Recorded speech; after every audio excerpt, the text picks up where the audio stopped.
नमस्कार साथियों, बाल विद्या मंदिर सीनियर सेकेंडरी स्कूल खतरीपुरा के ई लर्निंग प्लेटफॉर्म पर मैं दिनेश कुमार आपका हार्दिक स्वागत करता हूं। कल के लेक्चर में अपन ने बात की थी सब्जेक्ट वर्ब एग्रीमेंट के कुछ बिंदु को लेकर, जिसमें अपन ने सब्जेक्ट जो है एंड से जुड़े होते हैं या फिर उससे आइदर और नाइदर नॉर और या नॉर से जुड़े होते हैं, उस बात को लेकर चर्चा की।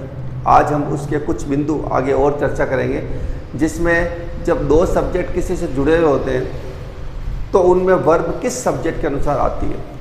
कल अपने उसमें आइदर और नाइदर नॉर और नॉर के अंदर अपन ने कहा था कि सब्जेक्ट जो है, जो दूसरा वाला सब्जेक्ट होता है या फिर बाद वाला सब्जेक्ट जो होता है, या फिर अपन ऐसा कह सकते हैं कि जो क्रिया के पास वाला सब्जेक्ट होता है उसके अनुसार जो है वर्ब का प्रयोग होता है। कि अगर वर्ब वो सिंगुलर है तो वर्ब भी सिंगुलर आएगी और वो प्लुरल है तो वर्ब भी प्लुरल आएगी।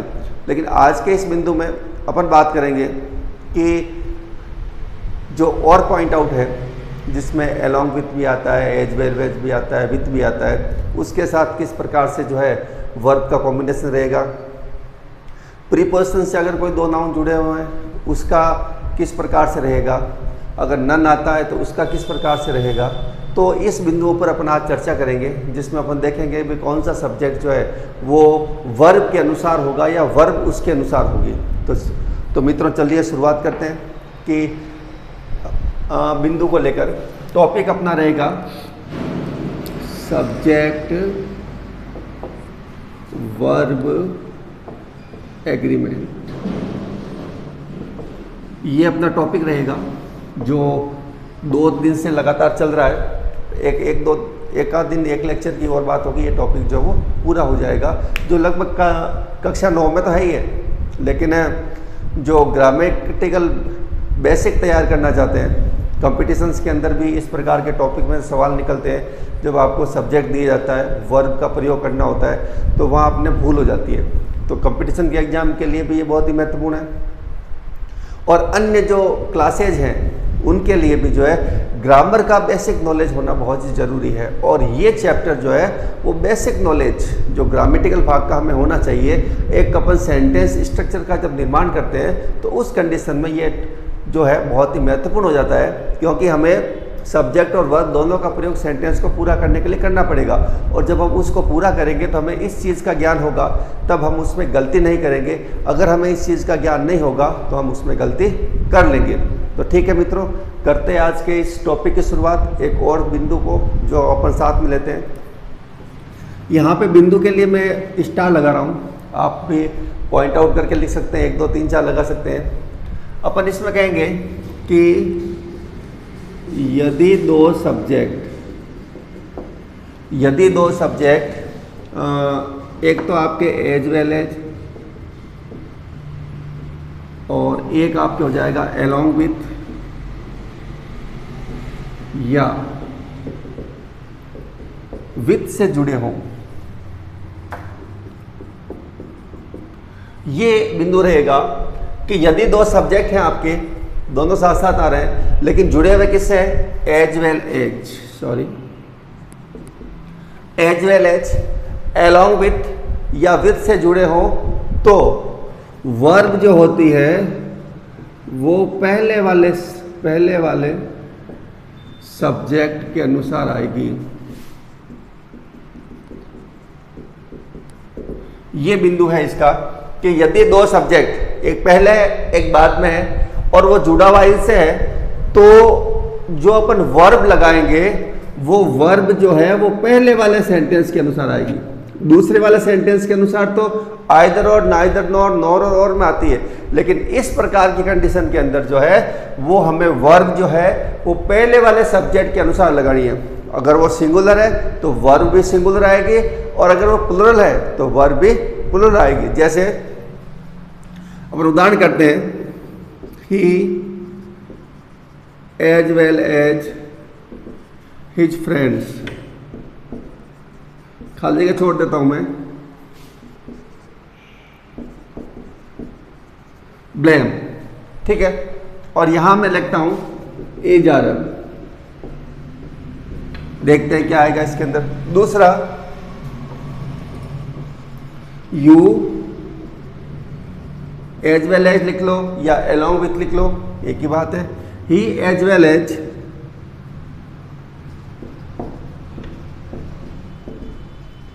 His friends, he as well as his friends, खाली देता हूँ और इसमें लिख देता हूँ मैं टू डू दिस। यहाँ पर भी मैं ERM का ही प्रयोग करूँगा, ठीक है ना। एक अपन कहते हैं कि द चीफ, इसमें विथ का या अलोंग विथ का प्रयोग कर देते हैं, विथ हिज सोल्जर्स, ठीक है। यहाँ पे मैं चलो रेडी टू अटैक, यहाँ पर मैं ERM लगा देता हूँ। तो ये अगर इस तरह के सवाल हमारे सामने आते हैं और ये सवाल जो है अगर आप चाहते हो तो इसमें तीनों में ERM आ रहे तो यहाँ पे वाजवर भी कर सकते हो, कोई बड़ी बात नहीं है। अपन इसको पास्ट का भी बना सकते हैं, इसको वाजवर मैंने कर लिया, इसको भी वाजवर कर सकते हैं, ऐसी कोई बात नहीं है। तो ठीक है, देखते हैं। अब देखो एज वेल एज से जुड़ा हुआ है, एज वेल एज से है, और ये जुड़ा हुआ विथ से, अलोंग विथ भी यहाँ लिख सकते हैं, कोई ज़्यादा लंबी छोटी बात है, दोनों का अर्थ समान होता है। अब देखो इसमें एक सब्जेक्ट ये आ रहा है और एक सब्जेक्ट आ रहा है हिज फ्रेंड, या फिर हिज फ्रेंड्स भी कर सकते हैं, कोई बड़ी बात नहीं, या हिज फ्रेंड रखो, दोनों सिंगुलर रखो, यहाँ पे फ्रेंड्स हो रहा है, ठीक है। और यहाँ पे यू आ रहा है और यहाँ पे भी हिज फ्रेंड्स आ रहा है, और यहाँ पे द चीफ आ रहा है और यहाँ पे हिज सोल्जर्स आ रहे हैं। तो ये सब्जेक्ट तो सिंगुलर है, ये सब्जेक्ट प्लुरल है और ये सब्जेक्ट सिंगुलर है। यहाँ पे ये सब्जेक्ट सिंगुलर है, ये भी प्लुरल है, ये भी प्लुरल है। लेकिन नियम ये कहता है कि अगर इनसे कोई वाक्य, इनसे कोई नाउन जुड़ा हुआ होता है तो उस कंडीशन में हमें वर्ब जो लगानी है वो पहले वाले के अनुसार लगानी है। पहले वाले का मतलब क्या हुआ, सब्जेक्ट ये काम नहीं आएंगे, सब्जेक्ट काम आएंगे ये जो पहले आए हुए हैं। तो यहाँ पे ही आया हुआ है और ही को मैं देख के लगा दूंगा यहाँ इज, ठीक है। यहाँ यू आया हुआ है और यू को देख के मैं लगाऊंगा यहाँ पे आर, और यहाँ पे द चीफ आया हुआ है, तो ये सिंगुलर है और सिंगुलर के को देख के मैं लगाऊंगा यहाँ पे वाज। तो ये हो जाएगा he as well as his friends is to blame, पहला सेंटेंस ये बनेगा। You as well as his friends are ready to do this, और यहाँ पे the chief with the soldiers was ready to attack. तो यहाँ पे आपको समझने की बात यह है कि अगर इनसे कोई वाक्य जुड़ा हुआ होता है, सॉरी सब्जेक्ट जुड़ा हुआ होता है और ये वाक्य में आते हैं, उस कंडीशन में आपको जो है वर्ब जो होगी वो पहले वाले सब्जेक्ट के वचन के अनुसार लगेगी। अगर ये सिंगुलर है तो वर्ब सिंगुलर आएगी, और अगर ये प्लुरल है तो वर्ब भी क्या आएगी, प्लुरल आएगी, ठीक है। आप लिख सकते हैं या स्क्रीनशॉट ले सकते हैं, बाद में लिख लेना इसको देख के। उसके बाद में अपन बात करते हैं अगले वाले बिंदु को लेकर।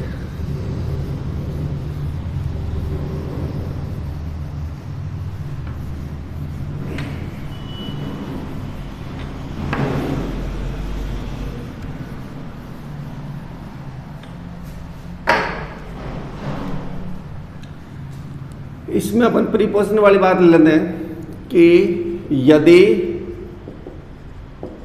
वाक्य में दो सब्जेक्ट के बीच में प्रीपोजिशन का प्रयोग होता है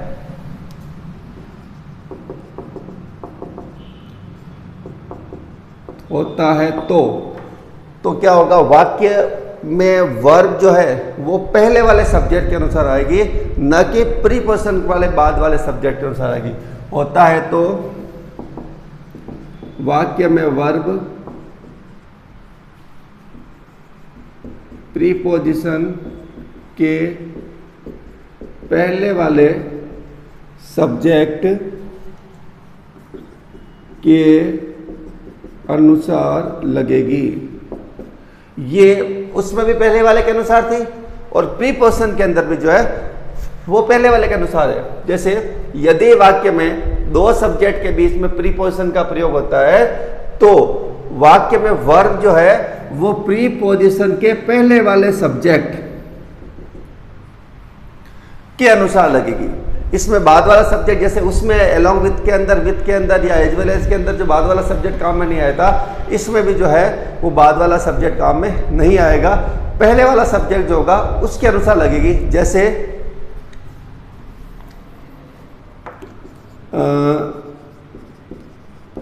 द बुक्स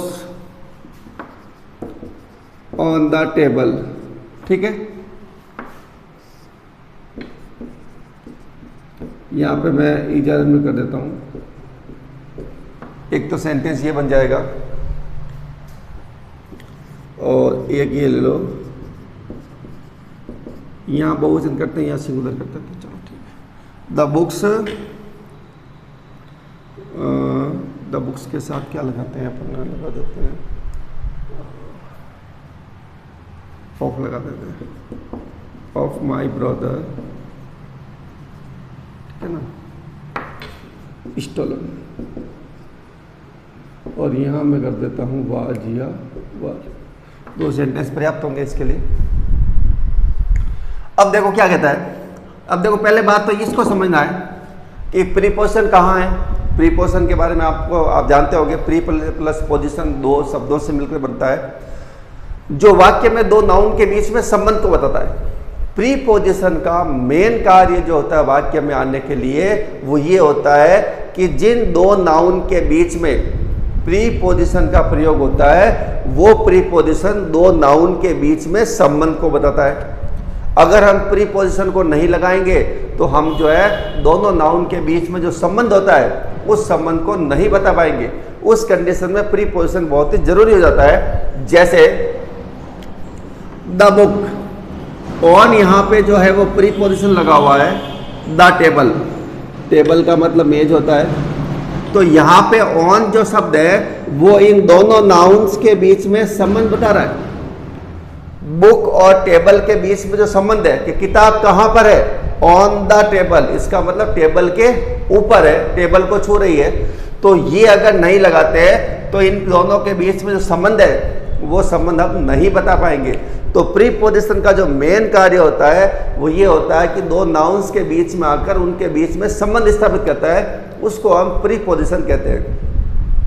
9th में चैप्टर भी है जिसको लेकर हम विस्तार से बाद में अगले लेक्चर के अंदर चर्चा करेंगे। प्रीपोजिशन कौन कौन से होते हैं, किस प्रकार से उनका प्रयोग होता है।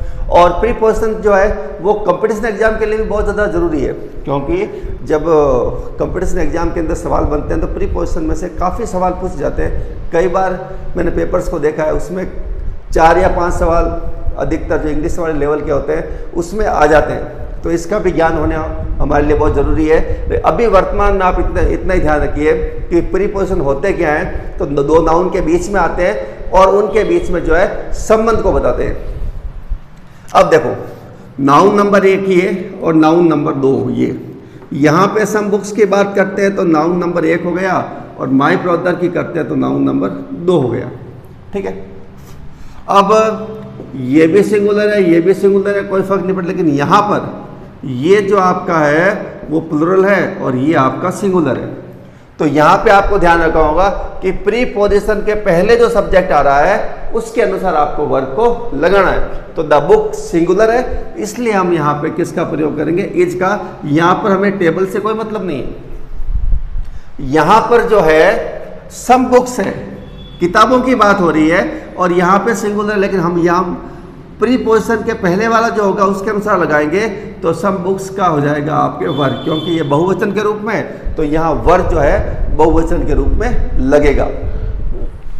तो उम्मीद है ये चीज़ आपको समझ आ गई होगी कि दो सब्जेक्ट के बीच में अगर प्रीपोजिशन होता है तो वर्ब हमेशा जो है वो पहले वाले सब्जेक्ट के अनुसार लगती है, क्योंकि सब्जेक्ट तो यही है। ये तो इसकी स्थिति के बारे में बताया जा रहा है, यहाँ पे संबंध बताया जा रहा है कि मेरे भाई की किताबें है, तो किताबें ना, बात तो किताबों की हो रही है। तो यहाँ पे थोड़ा ध्यान रखना आप कि प्रीपोजिशन में जो आता है वो पहले वाला सब्जेक्ट काम में आता है।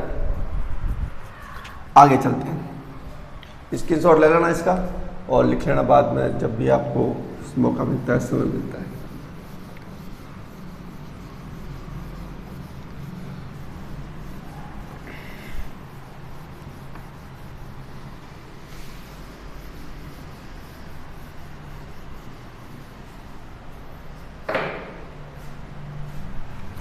अब बात करते हैं एंटीसीडेंट की।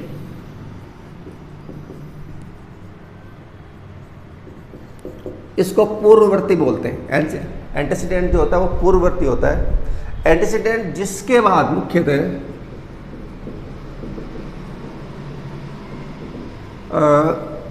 रिलेटिव प्रोनाउन ही आता है, मुख्यतः आता है, पूरा मत समझ लेना।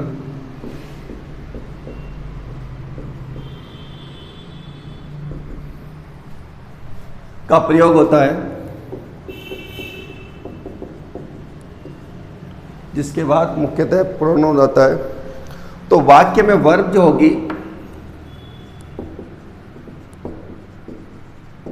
वो एंटीसीडेंट के अनुसार ही लगेगी।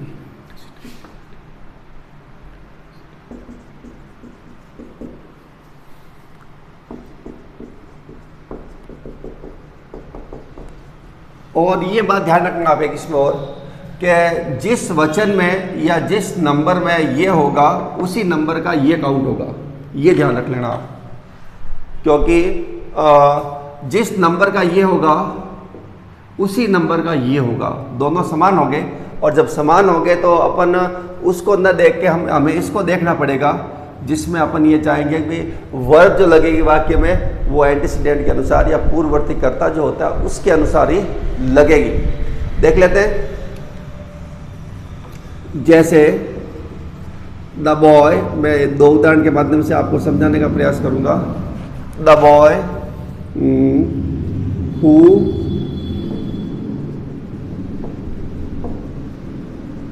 There is my brother. ठीक है, आगे इजारा कर लेते हैं। यही मैं अगर कहूं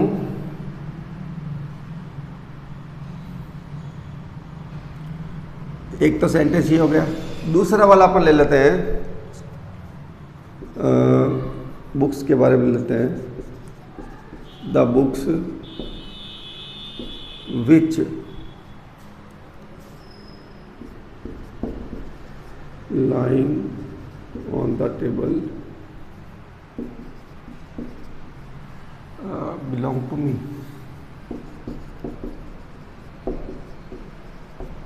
यहाँ पर भी अपन बात कर लेते हैं, वाजवर की कर लेते हैं। चलो ठीक है, और एक सेंटेंस अगर अपन और बनाना चाहें तो ये भी बन सकता है। The cow which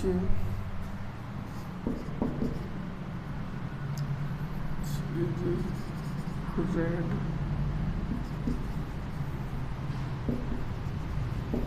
belongs to, ठीक है। और यहाँ मैं कर देता हूँ कि यहाँ बिलोंग टू फिर सेकेंड फॉर्म में रहती है। ठीक है, अब देखो इसके अंदर पहली बात तो ये कि एंटीसीडेंट को ढूंढना पड़ेगा और दूसरी बात रिलेटिव प्रोनाउन को होगा। हम आगे वाले सेंटेंस के अनुसार भी हम पता कर सकते हैं कि इसके अंदर क्या चीज़ आई हुई है, लेकिन पहले ये देखते हैं कि देखो द बॉय ये आ रहा है, हु जो है वो रिलेटिव प्रोनाउन है जो वाक्यों को जोड़ने का काम कर रहा है। आपने रिलेटिव प्रोनाउन वो क्लोजेस पढ़े होंगे जिसके अंदर दो सेंटेंस बनते हैं, तो ये बनते हैं। देखो ये दो सेंटेंस बन के ये एक जो बना है वो ये बना है कि the boy is standing there, he is my brother. ये दो सेंटेंस थे जिस सेंटेंस को मिला के एक बनाया गया है, और उसमें जो है वो ही के स्थान पे हु का प्रयोग हुआ है, ये सिंगुलर के स्थान पे हुआ है, ये थोड़ा ध्यान रखना। ठीक है, तो यहाँ पे द बॉय जो है वो हु से पहले आया हुआ है, इसका मतलब एंटीसीडेंट जो है वो द बॉय है यहाँ पर, और हु रिलेटिव प्रोनाउन है। अब रिलेटिव प्रोनाउन के बाद में खाली जगह है, तो हु आया शब्द द बॉय के लिए ही है, क्योंकि जब अपन जो है रिलेटिव प्रोनाउन का प्रयोग करके दो वाक्यों को आपस में जोड़ते हैं तो हु हुम का प्रयोग करते हैं, विच का प्रयोग करते हैं, दैट का प्रयोग करते हैं, है ना। वेयर का भी प्रयोग होता है, वेन का भी प्रयोग होता है, स्थान के लिए वेयर का होता है, समय के लिए वेन का होता है। तो ये सारे जो वो रिलेटिव प्रोनाउन की श्रेणी में आते हैं, दो वाक्यों को जोड़ते हैं आपस के अंदर। और जिस के लिए आता है उसके लिए हु शब्द का प्रयोग होता है, ठीक है, या रिलेटिव प्रोनाउन शब्द का प्रयोग होता है। तो यहाँ ये ही के लिए हुआ है, उसमें आपको जाना नहीं है, आपको इतना ही ध्यान रखना है कि रिलेटिव प्रोनाउन का प्रयोग होता है तो यहाँ पे हो गया द बॉय के साथ हु लगा हुआ है। अब ये ध्यान रखना है वर्ब हमेशा हमें एंटीसीडेंट के अनुसार ही लगानी है, ये आपको ध्यान रखना है। अब रिलेटिव प्रोनाउन लगे हुए हैं उससे कोई मतलब नहीं है, क्योंकि ये इसी को शो करते हैं। हु का प्रयोग द बॉय के लिए ही हुआ है, विच का प्रयोग द बुक्स के लिए हुआ है, और यहाँ पे विच का प्रयोग जो है वो काउ के लिए हुआ है। तो देखो यहाँ बुक्स के लिए विच का प्रयोग हुआ है, इसका मतलब विच का प्रयोग हुआ है बहुवचन के लिए। किसके लिए हुआ है? प्लूरल के लिए, क्योंकि ये बुक्स क्या है? बहुवचन है। लेकिन यहाँ पे विच का जो प्रयोग हुआ है वो काउ के लिए हुआ है, और काउ यहाँ पे क्या है? सिंगुलर है। तो इसका मतलब जिस वचन का ये होगा उसी वचन का ये होगा। ये सिंगुलर है तो इसको भी सिंगुलर मानेंगे, ये प्लूरल है तो उसको भी प्लूरल मानेंगे। तो यहाँ पर जब अपन बात करते हैं तो बॉय सिंगुलर है तो इसका मतलब यहाँ पे मैं लगाऊंगा इज। द बुक्स बहुवचन के रूप में है तो मैं यहाँ लगाऊंगा वर, और यहाँ पे काउ सिंगुलर है तो मैं यहाँ पे लगाऊंगा इज। तो ये था फॉर्मूला जिसके अंदर बात हुई थी कि सब्जेक्ट वर्ब एग्रीमेंट के अंदर जो है आप अगर एंटीसीडेंट के बाद मुख्य रिलेटिव प्रोनाउन आता है, मुख्यतः आता है, हर बार की बात मैं नहीं कर रहा हूं, लेकिन उस समय जो है आपको अगर वर्ब का प्रयोग करना हो तो वर्ब जो है वो एंटीसीडेंट के अनुसार लगेगी, और एंटीसीडेंट के अनुसार ही रिलेटिव प्रोनाउन का प्रयोग होगा। ठीक है, ये बात आपको जो है समझ में आ गई होगी। इसको आप लिख ले में या इसका स्क्रीन शॉट ले ले में, बाद में आप इसको आराम से लिख सकते हैं। एक आध बिंदु पर चर्चा अपन और कर लेते हैं, ज़्यादा वीडियो थोड़ा लंबा हो जाएगा। छोटा सा पॉइंट आउट ही लेंगे, हालांकि मोस्ट का भी है, एक आपके नन का भी आता है। नन वाला लेते हैं पहले। नन में दोनों का प्रयोग आप कर सकते हो, चाहे कर्ता दोनों रूपों में आता है, सिंगुलर भी हो सकता है और प्लूरल भी हो सकता है। मालूम नहीं चलता कौन है, इसलिए अपन जो है उसमें सिंगुलर प्लूरल दोनों का प्रयोग करते हैं। तो दूसरा जो बिंदु होगा वो ये हो जाएगा, यदि वाक्य में सब्जेक्ट नन हो, यदि वाक्य में सब्जेक्ट नन हो तो वर्ब जो है वो सिंगुलर भी आ सकती है और प्लूरल भी आ सकती है। इतना सा ये नियम ज़्यादा बड़ा नहीं है, क्योंकि नन में हमें मालूम चलता नहीं है वाक्य सिंगुलर है या प्लूरल है। तो हम जो है उसके लिए अपन एक वचन वाली क्रिया भी लगा सकते हैं और बहुवचन वाली क्रिया भी लगा सकते हैं। जैसे उदाहरण के रूप में अपन लिखें, नन के साथ में इज भी लगा सकता हूँ, आर भी लगा सकता हूँ। इज आर, उसके बाद में रेडी टू गो। तो ये सेंटेंस जब आता है, या फिर अपन ये कर सकते हैं, none is ready to study. कई वाक्य बन सकते हैं, दो वाक्य की स्थिति अपन को। यहाँ मैं चलो आपकी सुविधा के लिए पहले आर लगा देता हूँ और यहाँ इज लगा देता हूँ। तो ये आपके ध्यान में रहना चाहिए कि नन जो है वो सिंगुलर के रूप में भी आ सकता है और प्लूरल के रूप में भी आ सकता है। तो हम यहाँ पे जो है, अगर मैं यहाँ इज भी लगाता हूँ तो भी रेडी होगा, और यहाँ आर भी लगाता हूँ तो भी ये आपका जो है वो सही होगा, इसमें कोई गलती नहीं होगी। क्योंकि नन जो है वो हमें मालूम नहीं चलता कौन है या कौन नहीं है। उस कंडीशन में अपन जो है नन के साथ एक वचन वाली क्रिया भी लगा सकते हैं और बहुवचन वाली क्रिया भी लगा सकते हैं। दोनों रूपों में अपने आप में सही है। यहाँ इज लगाओगे तो भी सही होगा, आर लगाओगे तो भी सही होगा। ठीक है, तो मित्रों 4 बिंदुओं के बारे में आज अपन ने चर्चा की है। अगला वाला जो मैटर होगा उसमें अपन इसके अगले जो और बिंदु हैं उसको लेकर अपन चर्चा करेंगे। वीडियो को ज़्यादा मैं लंबा नहीं करना चाहता, क्योंकि जब ज़्यादा लंबा होगा तो आपके ऊपर थोड़ा भार ज़्यादा हो जाएगा लिखने का। तो और भी सब्जेक्ट की जो ऑनलाइन क्लासेज हम भेज रहे हैं, प्रोवाइड करवा रहे हैं, उनके लिए भी आपको समय चाहिए। तो मेरा उतना प्रयास रहता है कि आपको जो आधे घंटे का मैं मटेरियल दूं, जिसके अंदर आप आराम से वीडियो को देख पाएँ और साथ में पॉज करके या स्क्रीनशॉट लग के उसका पूरे का पूरा नोट्स बनाएं। ये चीज़ जो है वो सारी नोट्स के रूप में ही करवाई जा रही है। तो आप इसको लिखें, लिखने से आपको जो है इसका डबल फ़ायदा मिलेगा और आपको स्थायी रूप से वो जो है याद रहेगी। तो ठीक है मित्रों, मिलते हैं अगली वाली क्लास के अंदर, अगले वाले लेक्चर के अंदर, जब इससे आगे वाले बिंदु में बात करेंगे। तब तक के लिए नमस्कार, धन्यवाद।